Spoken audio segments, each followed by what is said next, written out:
மாணவர்கள் தெரிவித்துள்ளனர்.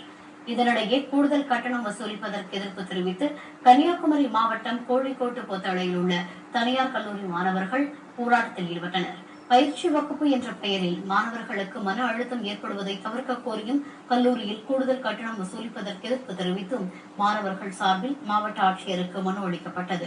இதையடுத்து இன்று கல்லூரிக்கு சென்ற மாணவர்களுக்கு அபராதம் விதிக்கப்பட்டதுடன் அவர்கள் அனைவரும் கல்லூரியிலிருந்து வெளியேற்றப்பட்டனர். இதனை கண்டித்து கல்லூரி வாயில் முன்பு அமர்ந்து மாணவர்கள் போராட்டத்தில் ஈடுபட்டனர். கம்ப்யூட்டர் சயின்ஸ் குரூப்புக்கு அண்ணா யூனிவர்சிட்டி கொடுத்தது 32,000 தான். எங்களுக்கு 1 லட்ச ரூபாய் ஃபீஸ் வருது. அவங்க இஷ்டத்துக்கு ஃபீஸ் போடுறாங்க. அது மட்டும் இல்லாம 2000, 3000 அடிக்கடி ஃபைன் அடிக்கிறாங்க. ஒரு நாள் வராட்டி 1000 ரூபாய் ஃபைன் போடுறாங்க. அது மட்டும் இல்லாம அண்ணா யூனிவர்சிட்டி படி லீவ் கொடுத்தனாலதான் கிளாஸ் வைக்கிறாங்க. அது காலேஜ் இதா இருந்தாலும் நாங்க வராட்டி எங்களுக்கு ஃபைன் அடிச்சு விடுறாங்க.